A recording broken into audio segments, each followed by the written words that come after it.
Hi, Internet.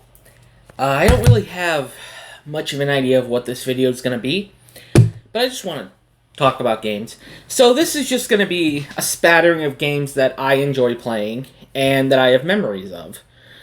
And some of these I have more memories than others. Some of these are all-time favorites. Some of these are lesser-known gems. But they're just games that, I have some connection with. Or they're just games that I enjoy playing.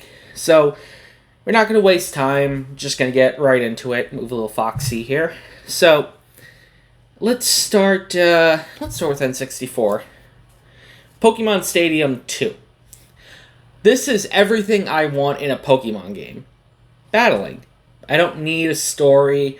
I mean, yes, there's a story in it, but I don't need that. If I just want to battle Pokemon, fight Pokemon, I can do that. And this and Pokemon Stadium, the original, and Pokemon Coliseum to an extension allow me to do that. It's what I want out of an N64 game. The graphics are primitive, yes, by today's standards, but they fit the time. And it's a lot of fun.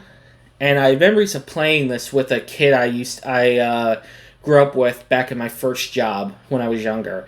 And I would go to his house and we would play this after a day's work. It was a lot of fun. We have some Sega games here. Knuckles Chaotic for the 32X. This was kind of a bucket list item for me. Getting the 32X in the first place was just something I wanted. I wanted the whole Tower of Power. So getting this game was just icing on the cake to complete it. It's really fun. And then we have Castlevania Bloodlines for Genesis. One of the two Genesis games I kept after I sold everything. The other being, Zombies Ate My Neighbors, which I was playing recently. It's a lot of fun. But I don't have much attachment to the Castlevania games. I have them, but, it's not something I grew up playing, but I really like Bloodlines. It is a lot of fun. So I have that. Switching gears, I have a Game Boy game. This is kind of a repro case, but Mario Golf Advanced Tour, a game that I've put so many hours into. Probably one of the few games I have over 1,000 hours in, collectively, is a Game Boy Advance game called Mario Golf Advance Tour, and it is so fun. As a guy who golfs in real life, I love golf games, but I like them wacky. If I want to play a realistic golf game, I'll go play golf. That's the point. But with this, and in turn, which I don't have an actual box for, but the Hotshots Golf game, specifically Hotshots Golf 4, some of my favorite games of all time. I mentioned in one of my videos, put this down so it doesn't fall, that Hotshots Golf 4, I've had that game since 2004. I would wake up in the morning extra early before school. I would run downstairs, eat a quick bagel or something, and I would go play a tournament or two of Hotshots Golf. And if I couldn't complete the tournament by the time I had to leave for school, well, then I would just close out the game and it wouldn't save. I probably played, probably over 5,000 tournaments in that game. Not just, before school. Over the last almost 20 years I've had it. Strangely enough, only one hole-in-one, though. And that was back in 2004. It was on the Hawaiian course, like the Bahamas course. It's the only one I've ever gotten. I don't know how I've gone this long without getting one, but it's saved on video, so that's really cool. Switching gears again to my Switch. Stardew Valley. I love this game. It is so cute and so fun, and it scratches that itch I have for simulation farming games in a way that I never thought possible. When I've heard about Stardew Valley for years. I heard it was a good time waster game. And I finally picked it up on Switch because it was on sale. I bought it on the Steam sale. I bought it on the Switch in the eShop, and then I bought this physical copy when I saw it a year later. And I've sunk so many hours into that game. It is so much fun. It's something I still play to this day before I go to bed. Like when I want to unwind at the end of the day, or if I've had a stressful day, Stardew Valley. Another game that I've sunk way too much time into that I still go back and play maybe once every year or so. Super Paper Mario for the Wii. This is a fantastic Mario game, and it's not just a Mario game, it's an RPG as well. I think the story is fantastic.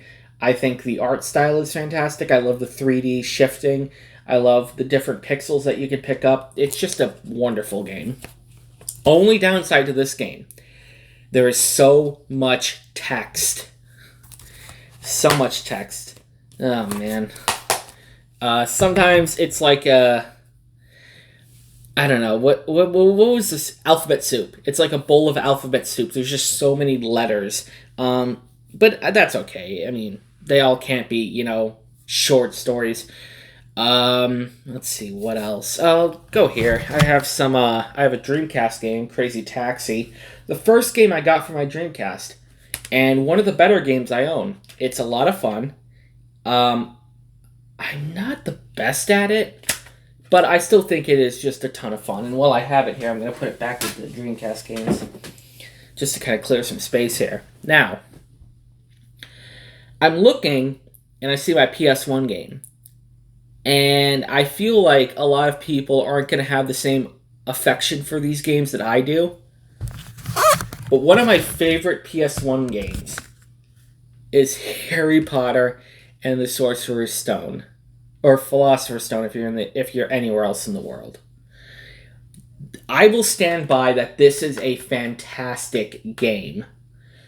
It encompasses everything I want out of a PS1 game. Graphic-wise, the PS1 isn't known for outstanding graphics and stuff like that, but the characters are clunky looking, but they represent what they need to. Harry looks like Harry, Ron looks like Ron, Hermione looks like Hermione, and Hagrid looks like a mountain. If you know what PS1 Hagrid is, if you don't Google it, you won't be disappointed. It has a really good atmosphere for a PS1 game. I don't know what it is about the Harry Potter games. Harry Potter for the PS1 and Harry Potter Chamber of Secrets for PS2 have some of the best atmospheres in games that I've played. And I'll get to the PS2 ones at a later date. But this is a wonderful game. And I highly recommend you pick it up. And if you see here, I paid $4 for it. $4 for a ton of entertainment and replay value. I call that a win. PS1 guy will go back down here. That fell. Alright, I don't have the box for the American copy, but Kingdom Hearts 2 Final Mix. This is probably my favorite PS2 game. In terms of collection of story, gameplay, graphics, everything. This hits all the check boxes. And it was one of the first games I played that really made me feel emotional playing it, which I thought was something special. There are so many games that I have up here that, I could play, but I'm not, emotionally attached to them. This is not that case. This is a game that makes you really feel stuff. At least in my opinion. And that can't be replicated. Same with, my PS4 selections. Life is Strange, but I don't have the actual box copy of it, so I'm holding up Life is Strange Before the Storm, which is a prequel, and The Last of Us Remastered. The Last of Us is my number one game of all time. Period. I'll do a whole video on why it's number one at some point. But Life is Strange and Last of Us Remastered, or just Last of Us, they make you feel. They make you emotional. And that's something that I think is sorely missing from games these days. A lot of games that come out these days are just kind of the same. Now, that's just my view on it. You could have a completely different view. And that's fine. I think there's a lot of emotion missing from games these days. And if a game can bring me to tears or make me laugh uncontrollably, just from the game, not like playing with friends, just from the game, it goes above and beyond in that. That's why I love BioShock Infinite so much. It makes me feel. It is a fantastic game. But The Last of Us tops that. It's one of the few games I've actively cried at and still cry at to this day. You just have to play it to know. Switching gears for Xbox, Minecraft Dungeons. I picked this up having no expectations on it, and it's just a fun hack and slash game. I don't really know what else to say about it. It's a fun game. It's mind-numbing. Excuse me. It's mind-numbing, but it works. So, yeah. For PS3, one of my favorite PS3 games, Resistance 2. This is one of the earliest PS3 games I got, and it's also one of the scariest games I own. At least I think it's scary. The Idaho level and the forest with the monsters that go from invisible to visible and charge you. Scary as all hell. And the water level in Chicago where the water's rising and the shark things are attacking you. Terrifying. Highly recommend this game. Obligatory Pokemon reference. Omega Ruby. I didn't even think to grab Emerald out of my case, but Ruby was the first Pokemon game I really got into. I had 2 copies of it growing up, and then I lost both of them and got Emerald.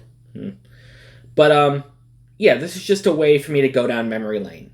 So, Tony Hawk's Underground 2 remix for the PSP. I am the biggest fan of the Tony Hawk games. I love almost all of them. And Tony Hawk's Underground 2 is the best controlling Tony Hawk game ever. It might not have the best story, considering you could beat it in like 6 minutes if you know what you're doing. I think Underground 1 has the best story. 3 has the best soundtrack. What has the best levels? I guess in turn 2 has the best levels, because you could do so much in them. I have to rethink that. I think I'm going to do a whole Tony Hawk retrospective video on just how much I love these games. Xbox Original. Call of Cthulhu, The Dark Corners of the Earth. This was an interesting one for me to get because there's a YouTuber who used to be called Harshly Critical. His name is now John Wolfe. And I was introduced to his channel back when he had like 200,000 subscribers. And this was the playthrough that got me into his channel. I love the banter. I love the humor that he gave. I love the commentary. And also, this game just fascinated me. So, when I finally got it years later, very happy to have it. And, yeah, if you haven't seen it, I'll try to link his, playthrough of it in the description below. Finally, we have some Sega games for Saturn and CD. They're just Sonic games. Sonic CD and Sonic 3D Blast. I don't own a lot of Sega CD and Sega Saturn games, unfortunately. They were just too expensive to get. But of the ones I have, Sonic CD is just a wonderful game. And 3D Blast is... I still think it has really good visuals, even though it's, dated by today's standards. I think it still holds up. But they're just fun games to have, and I'm happy to have them in my collection. So yeah, this wasn't meant to be... Did I talk about the Jaguar? No, I didn't. I just remembered I have a Jaguar game here. I love the Jaguar. I've talked about how I wanted it after seeing it on AVGN all those years ago, and finally picked one up. And this was just another game that I just had to have. And Wolfenstein, it's a classic. You can't beat it. It's just fantastic. I've said fantastic like a million times. I'm sorry if you're sick of that word, but that will conclude this video. This is going to be like a series of videos where I just talk about my favorite games from different systems. But thank you very much for watching. If you didn't see last week, I put up a video where I was asking for comments about what to include in the channel. Go watch that and comment on it if you get a chance to. I'll link it below. And thank you very much for watching. Like, comment, subscribe, and thank you.